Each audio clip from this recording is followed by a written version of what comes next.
everybody. Welcome to Spirit Coffee Talk. Myself, Lisa Richmond. We have the beautiful Elyse and Ginette, and we meet every Friday. We are the mediums and channelers and multi-talented women of Avalon Spirit. And we meet every Friday to have coffee and talk about spirit and their current energies and what's going on. And today, we have the Halloween special. So we're going to jump right in and talk about current perception of Halloween, kind of where it all came from, and the kind of spirit presence that comes along with Halloween, and how you want or not want that to to be incorporated into your life. So welcome, ladies. Thank you. I personally love Halloween. Yeah. Halloween has always been like one of my very favorite things. I'm still one of those like crazy ladies that dress up full bore while we trick or treat with the kids, and like putting everybody's costume together. And it's super fun for me because it's playful and the kids love dressing up and getting I mean, who doesn't like dressing up and getting candy, right? So I think that that's helped me connect to my like inner child. I've always loved it. It was always like my ability, my time to be able to just express myself in costume and have some fun. So that's my take. I just love Halloween. It's never been a negative thing. It's never been a scary thing. I don't really go into the like scary. I don't like scary movies. I never have. So for me, it's always more fun. It's more like candy and costumes and like dancing to the music and Halloween stuff. But yeah, but not so much. Like I don't do like the horror. Like I don't like going through Netflix right now because it's all like Halloween special and like scary stuff. And I'm like a 4-year-old when it comes to my ability to watch things. Did you watch Wednesday though? Have you watched that? I didn't watch Wednesday, no. It's really cute. It's really it's actually I've really heard cute. it. I enjoyed Awesome. it. Yeah. Yeah. That's a good one. Maybe I'll watch that. Yeah, because it's kind of spooky, right? But it's not scary at all. And it's just cute. Spooky. I don't know. Yeah. Spooky. You know, like that Casper the Friendly Ghost vibe. Yes, that's my vibe Christina too. Loved that movie. Or Hocus Pocus. Or Beetlejuice. Remember Beetlejuice? That was like pushing the boundaries for me. I loved that movie. That one was, what's her name? Winona Ryder? Yes. Yes. Yes, it was. I loved that movie as a kid too. Yeah. It was a bit freaky when they shrunk the heads, but it was good. It was freaky. What's another one that we were wanting to watch? Oh, we were gonna watch Ghostbusters. I liked that one as a kid. Practical Magic. Okay, another good one. Practical Magic. We have a my sister and her daughter. We have a every year it's a tradition. In October, we come together at girls' night and we watch Practical Magic. I've seen that movie probably like 400 times. So good. I love that. I'm going to do that. Although I'm probably going to make Trevor join me for girls' night. Oh, he fun, Trev. It's such a good one. Sandra Bullock. Honestly, if anybody's watching this right now and has never seen Practical Magic, you have to watch it this year because it's so good. So good, especially in this like really amazing like divine feminine energy that is in the air this year with like I mean obviously we know I love Taylor Swift, but like Barbie movie and Beyonce and her kind of really big tour and like all of this like really big feminine energy. Practical Magic is like old school amazing divine feminine energy. Definitely. The ants, I love them. I love them. Yes, so good. Yes. You know, speaking of Halloween, you know what I find so funny is I'm like you, Lisa, I cannot watch scary movies. I can't handle the sounds they add in the movies that are eerie. It stresses me. Like I can't do it. But one thing I love about Halloween is diving into the darkness of it. For example, if I have an opportunity to pick a Halloween costume, I will most likely pick something that is a zombie, dead, witch, or something, even though my actual connection with spirit is very much of the light. I don't like scary movies, yada yada, but like I love dressing up in that way. It, you know, and because I was pondering this when you were bringing it up, And when I was younger, I think Halloween for me was an opportunity to completely dive into the unknown world of spirit, of superstition, of like, what is that? What is the occult? What are witches? What are warlocks? What are werewolves? Like, it was like a safe way to kind of explore it a little bit and kind of feel the energy of it. Although I don't believe Halloween represents that energetically. Halloween is like a beautiful time. I think it's like a very sacred old time. I agree. And Halloween does have a raise of connection to the spirit world. The energetic like veil is very thin, and the spirit communication and spirit presence is higher. And I don't know whether that's because we give more of the energy into that at that time. You know how like Valentine's Day is like this made up holiday, yet people who come together with so much of the love energy and are giving and sharing and romance and that kind of stuff, it raises the love vibration during that time. It just does. Because more people that come together in an energetic frequency raise that frequency. That's just physics. But do you think for Halloween, because more people are taking part in more of the like spirit communication aspect of it, that spirit communication grows? Like, do you think that's why, or do you think it's the opposite? Chicken before the egg? I think it totally does, because even, and I just did a quick Google here to make sure I'm right on what I'm saying, but Halloween dates back to the Celtic festival. It is usually read as Samhain. I was just Googling the same. Yeah, right? But it's Samhain. What is the name? What is the name? I know, right? Samhain. And it was when people would light bonfires, wear costumes to ward off ghosts. And it was also recognized as a time to honor saints. And All Saints Day is November 1st. Is November 1st, right? So that All Hallows Eve was the night before that, which would honor the ghosts of it. Yes. But then it became over time Halloween and trick-or-treating and jack-o'-lanterns. But so it has a deeply rooted history in our, recent history, so to speak, documented history. And so it does have a huge energetic behind it about thinning of the veil, about connecting with spirit. And you can take that in the light and the lightheartedness or the sacredness, connecting to the land and the ancient spirits, or you could take it deeply into like dark magic and occult. Like Halloween is like, what are you going to choose kind of thing. Yeah. Right? Like it's this energy of heightened energy. I want to bring attention to, though, the idea of the energy of the witch.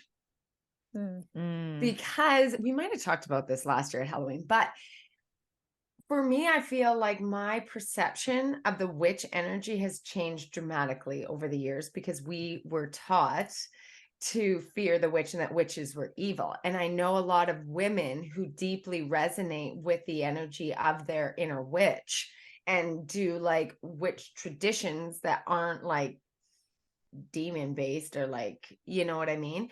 And that it's actually like a deep rooted, very feminine healing type of energy that was obviously really demonized because, well, I think it's pretty obvious why it was demonized, because it was such a strong feminine way of doing things when that wasn't aligned with certain beliefs. So anyway, back to it. How do you guys resonate with that kind of witch energy? Has it ever come up in your practices? Do you meet many people who have deep level witch traditions? And what do they look like? I have never, I'm not one of those people that's like, I don't like Halloween. That's not it. I've always just kind of been in this neutral space of it, especially like taking out the spirit side of it. I would kind of participate in things. And obviously as a kid, like everybody loves Halloween, right? It's exciting. Candy and all the fun. But, as an adult, it was never something that I was like, oh, if I got invited to a Halloween party, I'd figure something out. But I never got like super into it. And it wasn't because I didn't like it. And I never really knew why. And it was not something I ever really thought about. But I'm pondering that as we're having this conversation. And, for me, I've also in the last I don't know exactly how long, handful, months to a year maybe, have been starting to really feel called to understand more of like Celtic practices. So this meat suit is basically all Celtic, as far as I know, anyways, between Scottish and Well, Irish. you So own a castle, don't you, in your family line? yes, You Yeah. technically do. own a If castle. anyone has millions of dollars to pay for the taxes, we can go. I think it's just hanging out. I actually don't know what's happening with it anymore. But anyways, many generations ago. Really? Is Yeah, it just sitting there vacant? I think so. We I should think go. so. Oh, we should We go. We should go and sit in Ooh. it and do a little thing. That would be amazing. Because in Scotland is the traditional land location of Avalon, right? Yeah. Mm. Yeah. I'll have to talk to Colin up there because I don't Do even know it. where. Oh my gosh, do it. Who to contact? Let me know, Colin. But I've been really feeling like I've seen, there's people I follow on social media and whatever, and they talk about Samhain and more of these kind of Celtic roots in the spirit world, which for Yeah. me, it's like potato. It's all the same. It's all coming from the same source. It's just your lineage, where it comes from, the label that you put on it, whatever, the words that you use to define it. It's all the same lovely woo-woo. But I've really been feeling drawn back towards that kind of lineage and those roots. And it's not something that I have necessarily thought that much about recently. And as we're having this conversation, it's like, yes, like really start to feel into that, because I think there's a lot of power, if that's the right word, in connecting with those practices from within your meat suit lineage. And I say meat suit lineage, taking us apart or taking out the, spirit soul lineage that we can have from all of the ethers. I just think that there's a lot of juiciness in that. And for me, what I'm pondering right now is like, why is there a resistance? And what do I need to understand in that? Because if I was never super connected to one of the most kind of pagan, one would say, holidays, curious why. So we'll see what comes of that. I don't really know. Mm-hmm. Maybe it's a timing thing. Yeah, Maybe you had to be ready. I remember when I was younger, my dad had me dress up as a witch, and he put an ugly wart on my nose, and I was very upset and I cried. I didn't want to be. I want to be a pretty witch. I don't want to be an ugly witch.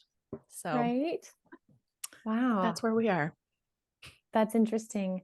I remember being a witch and I had to wear one of those noses too. Like, cause it was like you bought the nose and like stuck it on your face, and I can still smell the plastic. Like I know exactly what it is, but it was a big warded nose too. And I remember hating wearing that, but it was like a part of the costume. Mm-hmm. Well, think about how though, like the witch has become such a thing. However, we're also sitting in this energy where the witch is having a resurgence, and it's not the ugly nose anymore. It's not the green skin. It's more the empowered woman. And even the term witch is becoming not empowering in aggression and dark magic, but empowering in a reconnection to the land and self. Yes. Right. And I think that's such a neat timing, because even for me, I know recently I did a cosmic consciousness circle on kind of some origins of where our narratives turned. And one of them was with one of the original witches, prostitutes, whores, Mary Magdalene. Right? Mary Magdalene was an embodied such a woman badass in full power. She was so human, but also so magical, because she transcended all of what she called the 7 powers instead of what we know today as the 7 deadly sins. Right? And so they took what she said was so a part of being human, was realizing how to resist the cravings of flesh and what it actually means. Like, why are you having this? What does that mean for you as a human? Instead of just labeling it something that is shameful. It's like, what is that teaching you? Right? How do you re-embody yourself? How do you reconnect to your magic? How do you move through being human and gain your power back, which is the 7 powers? And so she's one of the original people that were tarnished. And like I had said before, she was like the first smear campaign on a huge level, because it lasted thousands of years. Yeah. Right. But now we're seeing this resurgence, even of her presence. So many people are talking about her presence, a lot of her scrolls, even though so much of her work was burned and destroyed, there are some that have been saved, and those are being unearthed and studied and talked about. And it's like this renewal of an embodied feminine, which is like taking the term Yes. witch and being like, oh yeah, this is what it means. You want to tarnish it, but no, this is what it means. It means empowerment, it means conscious choice. And so I think that's really neat that we're seeing this, and like more people to varying degrees on TikTok, different social media, are empowered and owning their witchy nature in whichever way they do, from dark to light, however it is. But the thing is, it's being talked about, and people are starting to change their ideas on what that means, even if it's on an unconscious level. Yeah.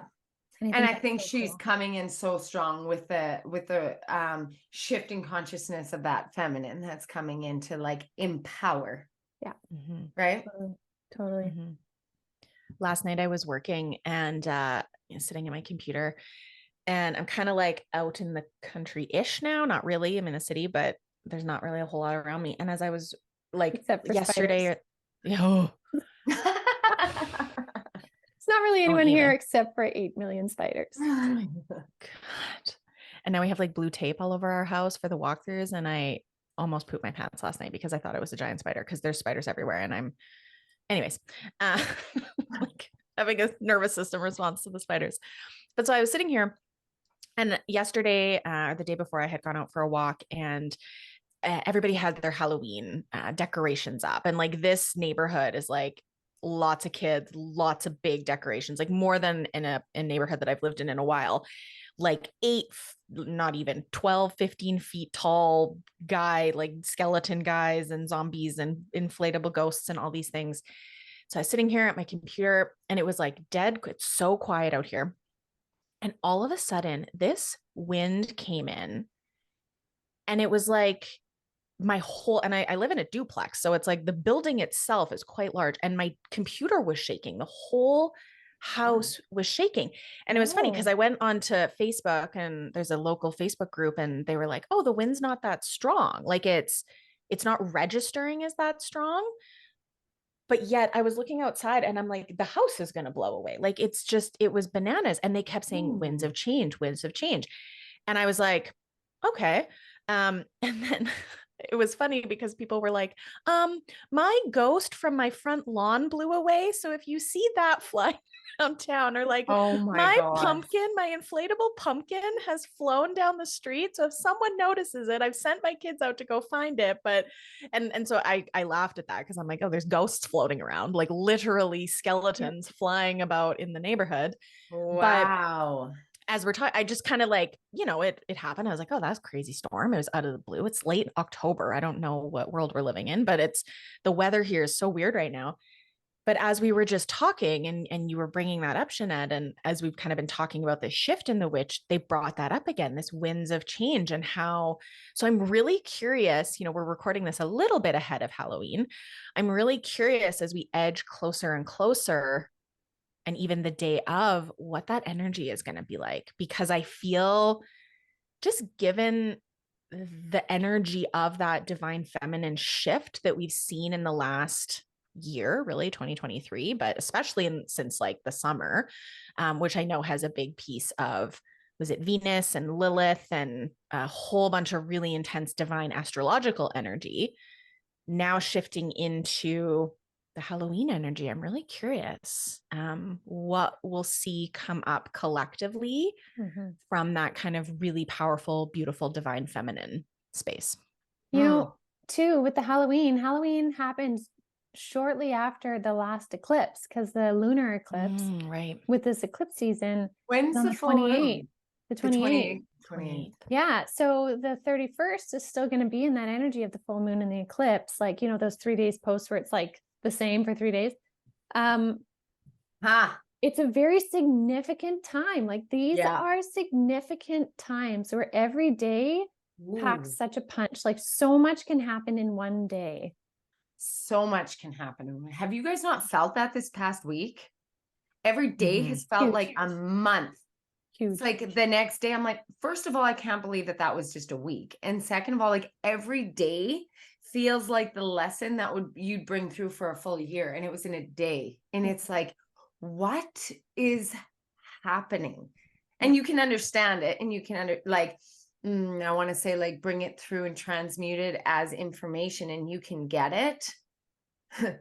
But then to actually like live it in your body and your life and your family and your home, it's like, whoa, wowza. My nervous system is like buzzing because of it. So like grounding is super, super important. But same thing, Elyse, is this wind.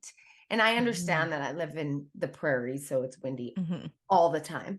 But it's interesting that you got that winds of change, because it was a couple months ago, but it has come through over and over and over. Is what, Ginette, I've told you this. It's what's the line? Like the winds of change. And so it goes like the rising and the setting of the sun. And they'll come in and it'll be like reinforced. And I'm like, oh my gosh, with the rise and the set of every single day is massive change. And we're right in the middle of it. Right in the middle of it. And whether it's ecstatic and electric, and we can feel this like burst of almost like euphoria, or it's like low and chaotic, either way, it's not like judging one better than the other, but they're both extremes. And so my guidance was to just hang tight in the middle. Don't jump up. Don't get into it. Wait till it lands. And then after it lands, don't be too quick to jump around. Really allow the dust to settle and observe. Because it's like when it started around me, I was in one place, kind of like the Wizard of Oz. I was in one place, and then when it all came down, I was in a completely different place. It's like, where am I? Hold on a sec. I'm going to really observe my surroundings and what's going on without associating everything to past experiences, like just really being present in it. But know that if anybody else is experiencing these crazy winds of change or extreme energetic movement around you, you're not alone. And to try and refrain from jumping into the extremes of it. Yeah, that's a really good point. As much conscious thought as possible is so helpful right now. Yeah.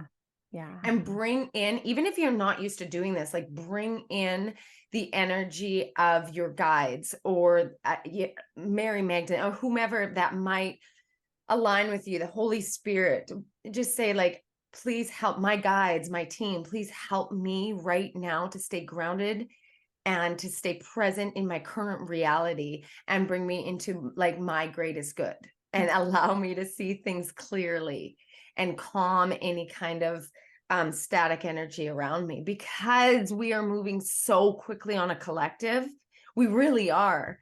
And they really do. Like my guides, we want you to be involved in this, but you need to sit tight. Sit tight. Yeah. Beautiful. Yeah. And when you think of all that's tied into, so you've got a full moon, you've got a full moon eclipse, you've got Halloween energy, you've got winds of change and all these,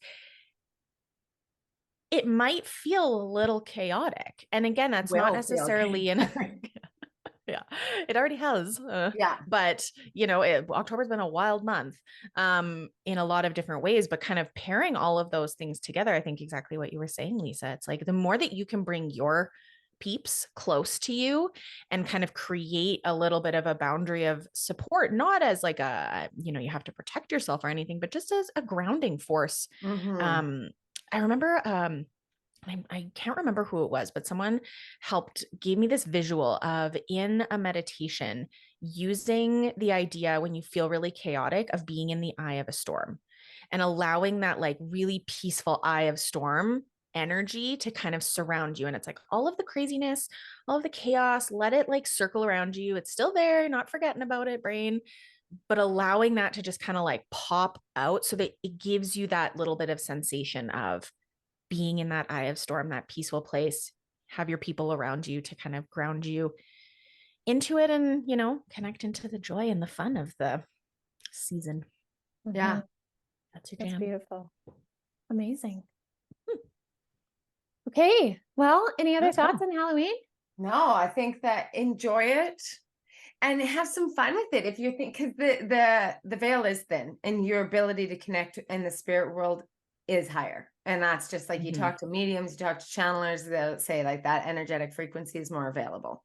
So if that's something that you're working on right now, and you're working on connecting to spirit and bringing in channel messages, if somebody's working on that, really wants to connect to a loved one or something, allow yourself a little practice, set up, a nice safe place.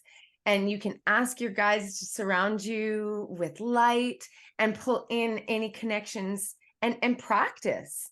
And some of the things that you can do is just say, I only want to work with the highest level frequency. We talked about this before. And I do not bring in any energies that are dense or low frequency energies. I want to connect into the highest frequency. And like if this is a practice that you're working on, this is a good time. This is a great time to do it. Absolutely. Yeah. Okay. Oh, I was going to say, are you dressing up? Oh, yes. What's your costume? Okay, so Trevor and Easton are being Mario and Luigi.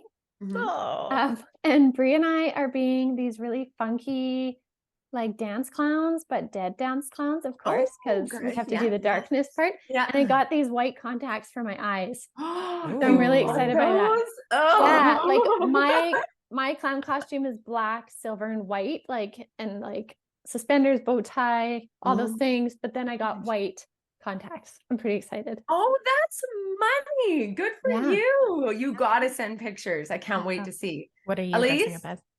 I'm dressing up as a dog mom they have anxiety. So we have to hide from all of the people. I don't have skin babies. So trick-or-treating with dogs that are afraid of everything. Yeah. That's high anxiety. Are you going to hand out candy?